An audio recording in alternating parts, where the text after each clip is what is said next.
I woke up in a hospital bed. My husband was standing beside it, but not as my husband. As a doctor. He calmly told me part of my uterus needed to be removed and transplanted to his first love. I refused.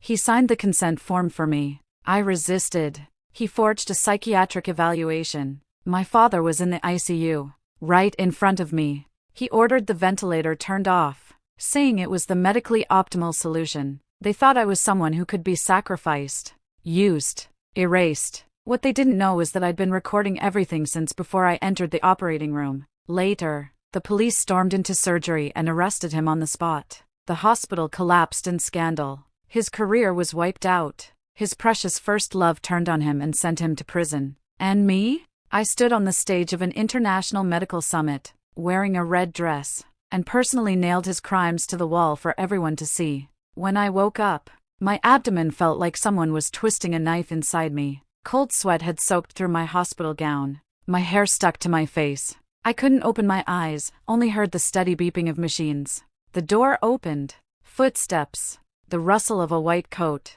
The sharp smell of disinfectant. "You're awake?" It was my husband's voice. Ethan Gray. I forced my eyes open. Through the blur, he stood by my bed holding a chart, not as a husband, but as a doctor. My attending physician. "How do you feel?" he asked, as calmly as if checking my blood pressure. I opened my mouth. No sound came out. He flipped through the chart. The uterine evacuation surgery was very successful. But there's something more important. I stared at him. "Part of your uterus needs to be transplanted," he said casually, like he was talking about the weather. "To Claire Miller." My head buzzed. Claire Miller. I knew that name. In the back of Ethan's desk drawer, there was a photo, his high school graduation picture. He had his arm around a smiling girl. On the back, to Ethan. "Forever your Claire. She's sick," Ethan continued. "Fibroids. She needs healthy tissue. Your body is the best match. The optimal solution." Optimal solution. 3 words that reduced me to data. "I don't agree," I rasped. Ethan closed the chart. "This isn't a request. It's a notification. I've already signed the consent form for you." I tried to sit up. He pressed a hand on my shoulder. That hand, the one that once slid a wedding ring onto my finger, pushed me back into the bed. "Your father is still in the ICU," he said softly. $24,000 a day. Imported meds. Out of pocket. I arranged the bed. I coordinated the ventilator. I froze. "Think about it," he said, turning to leave. "Ethan," I called. He turned back. "What am I to you?" I asked. He paused for 2 seconds. "You're just someone who temporarily took her place." The door closed. I lay there. My stomach still hurt, but what hurt more was my chest. I thought about the last 3 years. He was in a PhD program. I worked 2 part-time jobs to support him. When his father was hospitalized, I slept in the ward for 3 months. When his lab ran out of funding, I handed over my dowry savings. He said, "Once I become an attending, I'll give you a good life." Now he was an attending. The good life belonged to someone else. I reached under my pillow and found my phone. Fingerprint unlock. Recording app. The red dot was blinking. I'd turned it on before the surgery. I stopped the recording, saved it, backed it up to the cloud. Then I opened another file, my lawyer's contact. I'd saved it long ago. Never dared to call. Now I pressed dial. On the 3rd day, Claire came, in a wheelchair, pale, hospital gown, with a Chanel cardigan draped over it. Ethan pushed her in. That look on his face, I hadn't seen it in 3 years. So gentle it could melt water. "Anna, I'm so sorry," Claire said softly. "I really didn't want this." On her wrist was a Cartier bracelet, the newest model. I'd seen it in a magazine last month. Ethan had said, "Too flashy. Not for you." So it wasn't that it didn't suit me. I just wasn't worth it. "You won't need it anyway," Claire continued, eyes red. "Ethan said you won't be able to get pregnant anymore. So maybe you could help me?" My stomach churned. "Get out," I said. She froze. Then tears spilled instantly. Suddenly she stood up from the wheelchair, reached for my hand. She fell hard to the floor. The sound was loud. Ethan rushed over and shoved me aside. I slammed into the bedside cabinet. A thermos tipped over. Scalding water splashed onto my hand. Anna, Ethan shouted. You pushed her? I didn't. I saw it with my own eyes. He helped Claire up and glared at me. She's already like this. And you're still jealous? Are you even human? People at the nurse's station were staring. Claire leaned into his arms and whispered, Ethan, don't blame Anna. She just loves you too much. Love? Ethan sneered. She doesn't deserve to talk about love. He looked straight at me, his voice loud enough for everyone to hear. Anna, I married you because I needed someone to take care of my father. Now that he's gone, it's time you woke up. You were just a caregiver, a transition. He paused. Claire is the one I'm going to marry. My hands were shaking, not from fear, but from rage. What about my dad? I asked. The ICU bills. Ethan pulled out his phone and dialed. The ventilator can be turned off. Yes. Now. He hung up and looked at me. The oxygen's been cut. He said, you have 30 minutes to decide. Sign, or watch your father suffocate. Claire, in his arms, smiled at me, very faintly, only I could see it. The moment I saw her stand up from that wheelchair, I understood everything. Fake patient. A performance, for me. I took a deep breath. Fine. I said, I'll sign. Ethan froze. But I have one condition. I said calmly. Before the surgery, I want to see my father one last time. Fine. He agreed immediately. Tomorrow at 9. ICU visiting hours. You sign. Then you go. They left. I sat on the bed, staring at the red burn on my hand. Then I picked up my phone and messaged my lawyer, collect all of Ethan's financial records, transfers to Claire, shopping records, everything, as fast as possible. The reply came quickly, already done. I've been waiting 3 years for you to say this. I set the phone down, opened the cloud, another folder, photos, Ethan and Claire at cafes, at malls, outside hotels. I'd hired someone to take them, since the first year of marriage. Turns out, instinct never lies. 7 a.m. Rounds. Ethan Gray came in with a group of interns, over a dozen of them, filling the room. Bed 37. Anna, he said, standing at the bedside like he was lecturing about a specimen. Special case. Voluntary donor of uterine tissue, but emotionally unstable. The interns wrote it down obediently. She has a family history of mental illness. Ethan continued. Her father jumped during a psychotic episode, so we need to monitor her mood closely. I sat up abruptly. Ethan, what are you talking about? Everyone turned to look at me. Watch, Ethan said to the interns. A textbook manic episode. Record it. I'm not mentally ill. I yelled. You're trying to steal my uterus. You turned off my father's ventilator. The interns exchanged confused looks. A young female intern whispered, Dr. Gray, isn't it, Dr. Lee? Ethan cut her off. You're new. You don't understand. The chart is very clear. He pulled out a document. A psychiatric evaluation report. The signature was forged. The official stamp. Real. This is yesterday's psych consult, Ethan said. She's showing paranoid delusions. Therefore, my signing the donation consent as her family is completely legal. I lunged forward, trying to grab it. 2 male interns pinned me down. Let go! It's fake! Ethan looked at the nurse. Sedative. The needle pierced my arm. Cold liquid poured into my veins. My strength drained. My vision blurred. The last thing I saw was Ethan's calm face. And the shadow at the door, Claire Miller. She wasn't in a wheelchair. High heels. Arms crossed. Smiling. The hospital room door closed.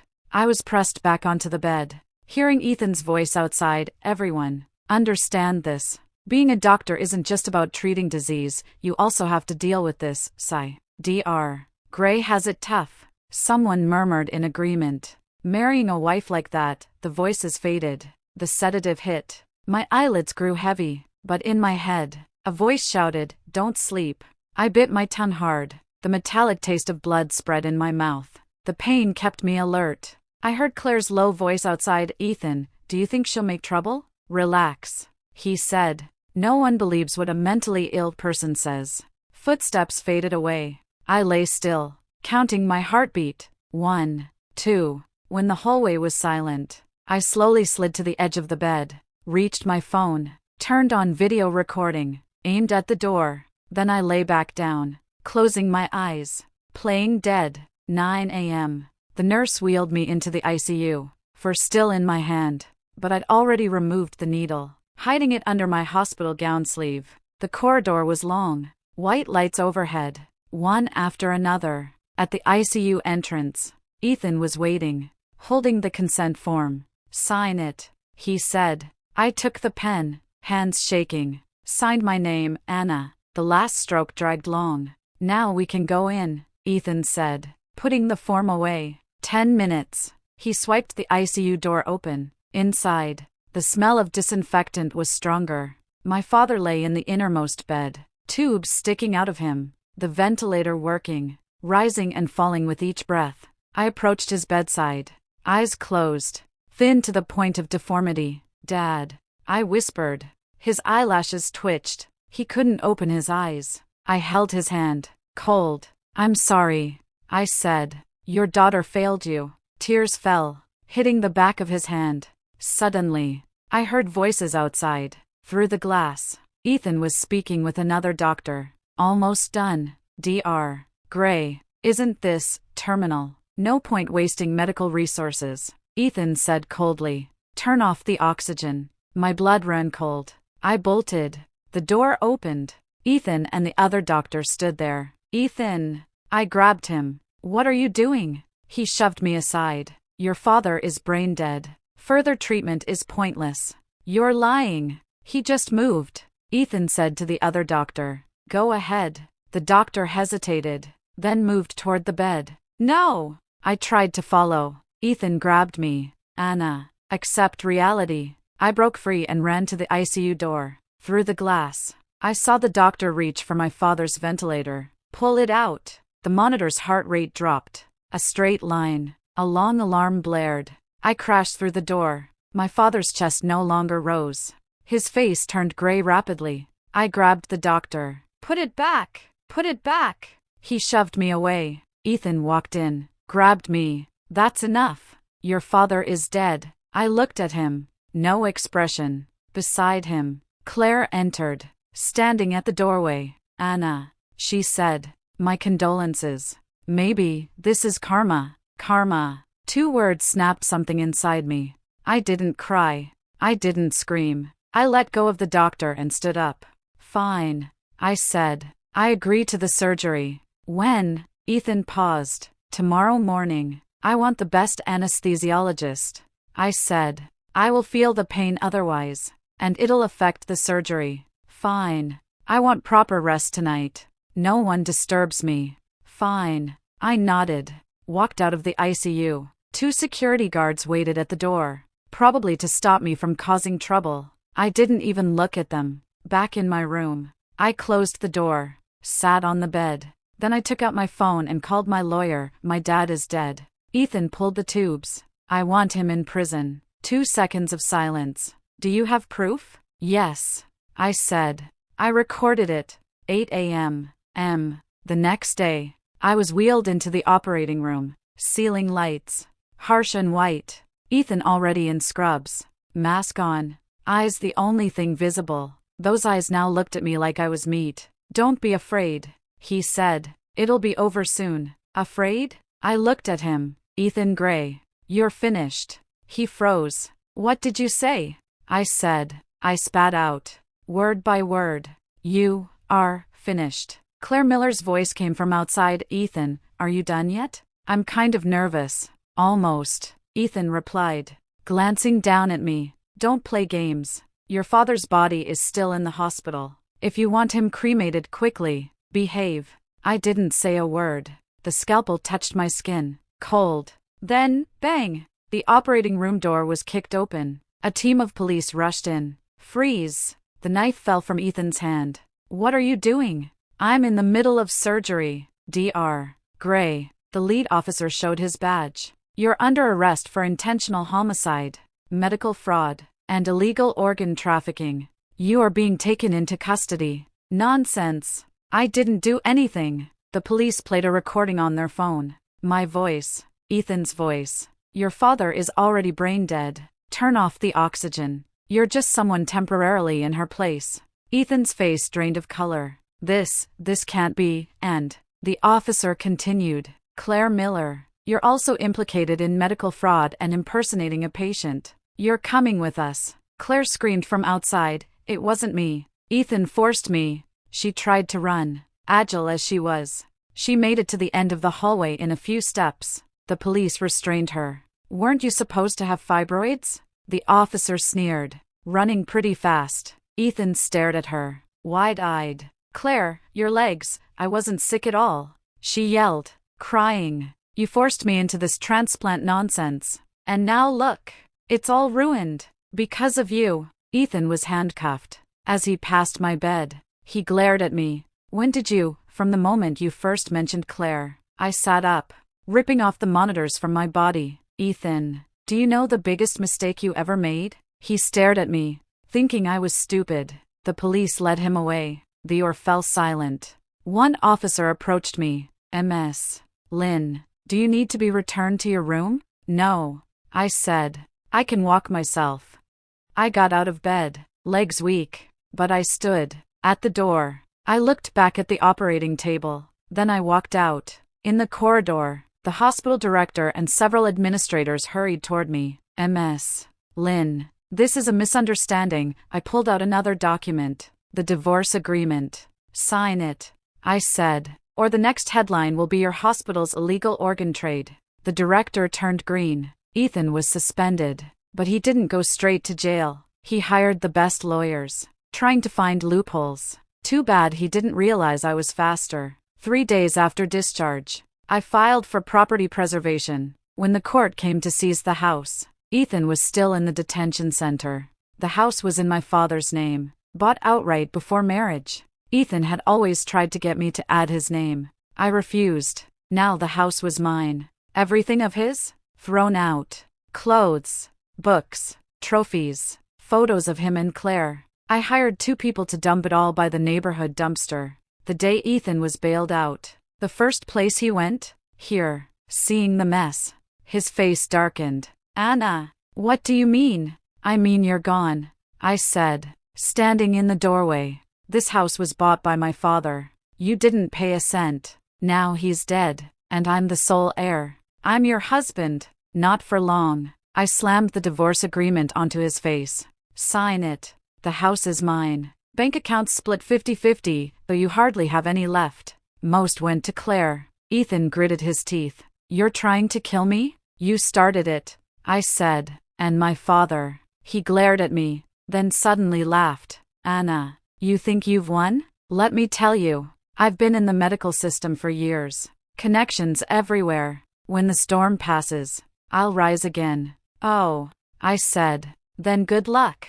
I closed the door. He kicked it from outside. You'll regret this. I didn't care. Through the peephole, I saw him crouched on the ground, picking up the stuff I'd thrown out. Claire arrived. High heels. Not in a wheelchair. Ethan, what's going on? The house is gone. Shut up. You yelling at me? Claire's voice sharpened. If it weren't for you, I'd still be living it up abroad. But no, you had to make me play the sick patient. And now? The cops are after me too. Get lost. Fine. I'll go. Claire spun and left. Broke loser. Who cares? Ethan watched her retreat. Eyes red. I opened my phone and messaged my lawyer. Claire sighed. Proceed. A week later, the news exploded. Famous doctor kills father-in-law for mistress. Mistress exposes embezzlement and flees. Photos showed Ethan and Claire arguing outside the police station. Claire pinned all the blame on Ethan. She said she was coerced. Claimed Ethan threatened her with nude photos. She also said Ethan had wanted to dump me all along. Because I couldn't have children. He said it himself. Anna is a useless hen. The phrase went viral. Ethan saw the news and went insane. He stormed to Claire's high-end apartment, one he'd rented for her. She was packing to escape. Ethan slammed the door open. Claire, what lies are you telling? I'm stating facts, Claire said, stuffing jewelry into her suitcase. You never loved her. Married her only to have someone care for your father. What about you? Do you love me? Love you? Claire laughed. Ethan, your monthly salary, what? 20, 30 grand? Can it buy me a bag? If I hadn't known you were about to be promoted to associate director, I wouldn't have played along. Ethan froze. You think I didn't know? Claire continued. When you turned off Anna's dad's oxygen, you didn't even blink. Do you think I'd want a man like that? Oh, by the way. Claire pulled out her phone. Want to know how I knew all this? Because I recorded it. She played a video. Ethan in his office, negotiating with the vice director. If you pull off the uterus transplant, the associate director position is yours. And Anna's dad, terminal. Let him go early. It's better for everyone. Ethan's face went from red to white, then green. You've been scheming against me? Same to you, Claire said, pulling her suitcase. Goodbye, Dr. Gray. Oh wait, you're not a doctor anymore. She walked out. Ethan suddenly lunged forward and grabbed her by the hair. Delete the video. Let go of me. They started wrestling. Claire kicked him with her high heels. Ethan slapped her across the face. The neighbors called the police.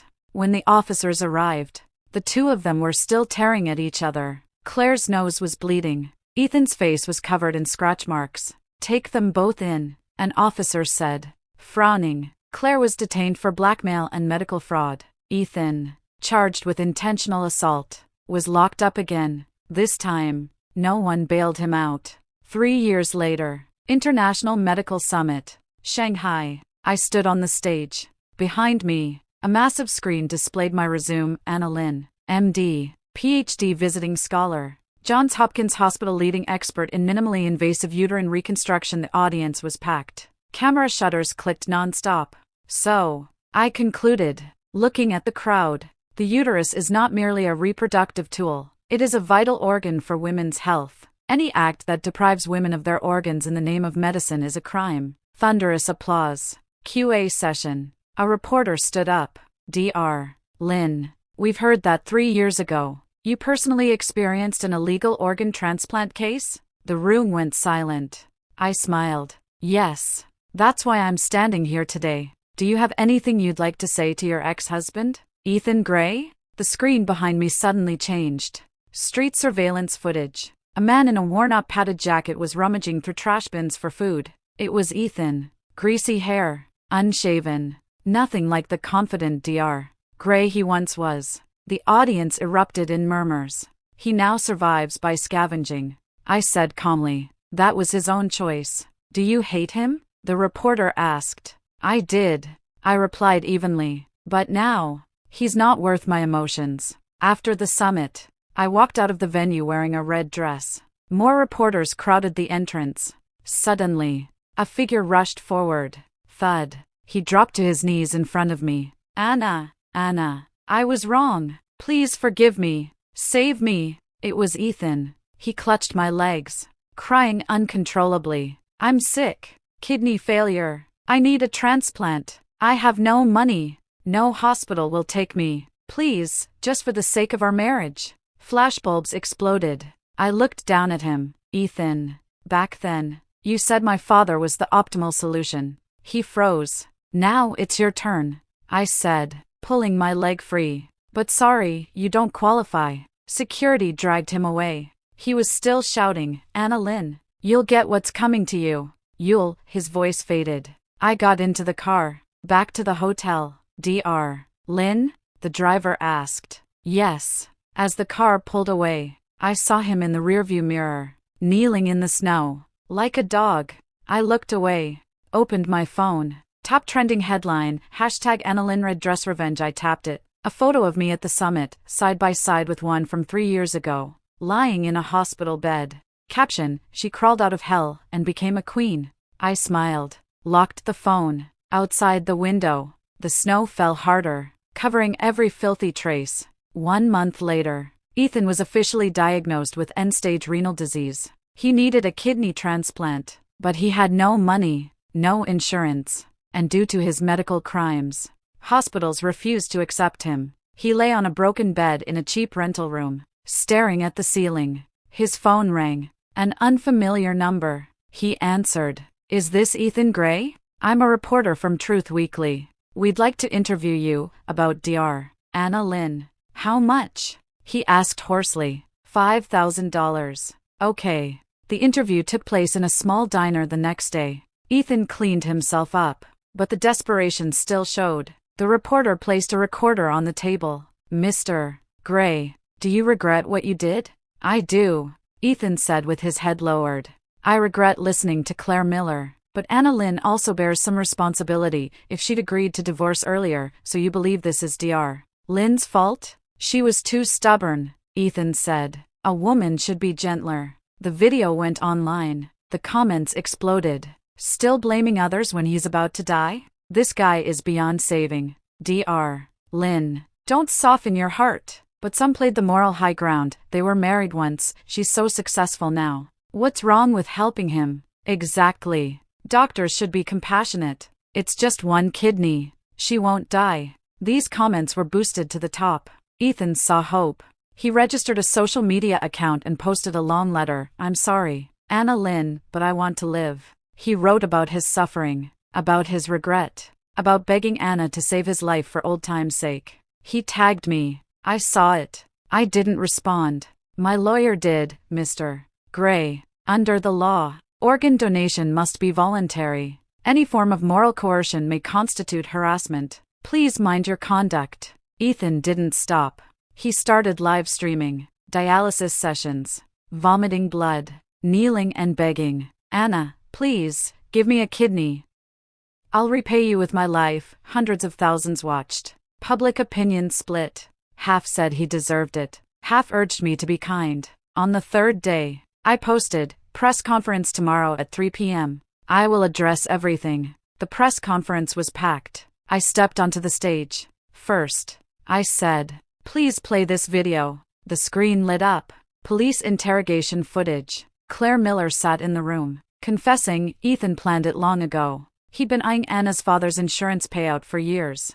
The day he pulled the oxygen, he said, I've finally waited for this day. Dead silence. Second video. Hospital surveillance. Ethan in a doctor's office, laughing with the vice director. The old man's dead. The insurance money's secured. Anna has no support now. Once the uterus transplant is done, Claire's happy, and my promotion is guaranteed. Third document. My father's autopsy report. Cause of death, hypoxic brain death. Time, 8 minutes after oxygen removal. Yet Ethan had claimed my father was already brain dead. A lie. All of it. I looked straight into the cameras. Ethan Gray, you say you need a kidney? I held up another report. Here's your medical exam. You were diagnosed with kidney disease 3 years ago, and you hid it. Why? I zoomed in on one line. Patients with severe kidney disease are prohibited from clinical practice. Because you were afraid of losing your job.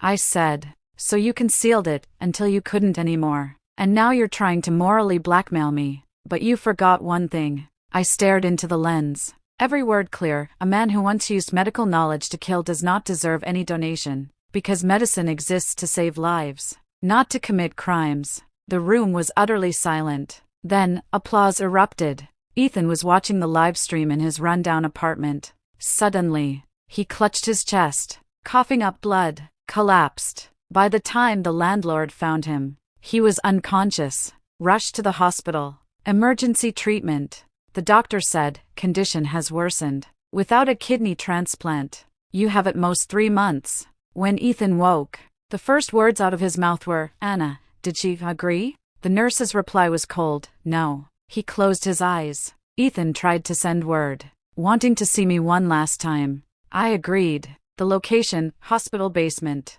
abandoned storage area. He sat in a wheelchair, skeletal and frail. His eyes lit up slightly when he saw me. Anna, you came, get to the point. I said, standing in the doorway. I'm busy. He gasped. I know I was wrong. Truly. These past 3 years. I've regretted it every day. Regretted what? I asked. Regretted not killing me sooner? He choked. Claire Miller was sentenced to 7 years. I said, all those luxury gifts you bought for her? Auctioned off to repay debts. She's in prison now, constantly harassed by other inmates. Ethan's lips trembled. And my father. I continued. His grave is in the best spot. Every Qingming festival, many people come to pay respects. He helped countless poor students back then. Those students? They're successful now. Unlike you. Everyone abandoned you. Your parents cut ties. Not a single classmate or colleague visits. Ethan cried. Anna, please, give me a kidney. I walked over, squatted down, and looked at him. Ethan, back then you said I was the optimal solution. His pupils shrank. Now, I'm giving you your own optimal solution. I pulled out his medical records. Your kidneys are completely failing. Even a transplant has less than a 10% chance of success. And you can't afford the surgery. Post-op immunosuppressants? $200,000 a year. You can't pay. So, I stood up. The medical optimal solution is to stop treatment. He widened his eyes. You want me to die? No. I said. It's a medical recommendation that you die. Because your life has no medical value. He screamed. Like a wild animal. I turned and walked away. Reached the door. Glanced back. By the way, that's exactly what you said when you turned off my father's oxygen. The door closed. All sound cut off. 3 days later, Ethan died. Unrepentant. The hospital notified me, as his legal ex-wife, to handle the remains. I said, treat him as an unclaimed body. Cremation. Ashes scattered in the trash. The last trace of him in this world. Gone. The aftershocks continued. The vice director who helped him forge medical records was investigated. Found guilty of embezzlement, academic fraud, and illegal organ trading. Sentenced to 15 years. The hospital underwent a complete management overhaul. My attending physician status was restored. 3 years of back pay were issued. I donated it to the Medical Ethics Research Foundation. Claire Miller, hearing of Ethan's death in prison, laughed 3 times, then went insane. Transferred to a psychiatric hospital. Her parents had long since cut ties. No one visited. Ethan's parents moved back to their hometown. They once came to my office, hoping I'd forgive them. I had security escort them out. I forgive you, I said, but the law doesn't. Their son was a murderer. That label would follow them for life. Online discussions about me gradually faded, but medical ethics became a hot topic. Many women spoke out about being stripped of their organs. Laws began to be revised. Organ donation regulations were updated with stronger protections. I became a spokesperson, frequently invited to lectures, to write articles, and participate in legislation. But I rarely appeared in public. Most of my time was spent in the lab, researching uterine repair techniques. I wanted other women to avoid what I went through. Another spring, I passed the OBGYN ward and heard a baby crying, clear, loud. A nurse brought out a newborn, handing her to the waiting father. Congratulations. It's a girl. The man held the child, hands trembling, tears falling. Thank you, doctor. I stood at the end of the hall, watching quietly, calm. 3 years ago, I thought my life was over, unable to conceive. Father gone, betrayed by my husband. Now I knew, the uterus is not a woman's everything. Childbearing is not a woman's value. Love is not a woman's destiny. I turned and walked back to my office. A new invitation sat on my desk. International Medical Organization inviting me to serve as vice chair. 7-figure salary. Worldwide travel. I signed it. That afternoon, I visited my father. His grave was covered in flowers, many from students he had supported years ago. I placed a bouquet of white chrysanthemums. Dad, I'm doing well. The wind blew. Petals swayed lightly, as if he were nodding. At the summit's after-party, a man approached. Dr. Lynn, your presentation was excellent. I looked up. It was Dr. Julian Joe, top neurosurgeon, 5 years older than me, unmarried. Thank you, I said. Regarding the medical ethics issues you raised, I have some thoughts. He handed me his card. If convenient, perhaps we could discuss. I took it. Later, we did discuss. Academically, professionally. He respected my boundaries. Never crossed lines. Never asked about my past. Never pressured me about the future. Just occasionally invited me for coffee, discussing the latest medical developments.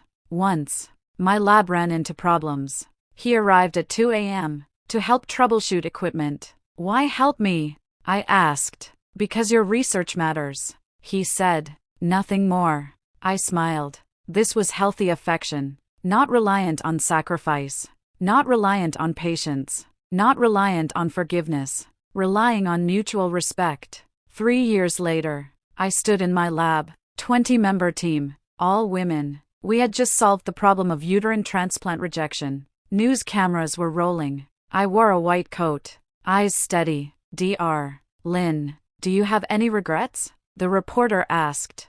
I thought for a moment. No. And what would you say to your past self? I looked into the camera. I would say, as long as you don't kneel, no one can make you bow. As long as you don't give up, no one can define you. Your body, your choice, your love, your choice, your life, your responsibility. Medicine is not a weapon. Women are not anyone's resource. I am my own power. I am my own authority. I am the answer. The interview ended. I walked out of the building. Spring sunlight was warm. Dr. Joe waited at the door. Need a ride home? He asked. No. I said. I'll drive myself. He nodded. See you tomorrow. Tomorrow. I got in the car, buckled the seatbelt, turned on navigation. Destination, my home. I lived alone, but warmly. Music played in the car. At a red light, I glanced in the rearview mirror. The woman in the reflection, bright-eyed, smiling. She knew she had won this battle. Completely, cleanly, irreversibly. The light turned green. The car moved forward, racing toward a new tomorrow.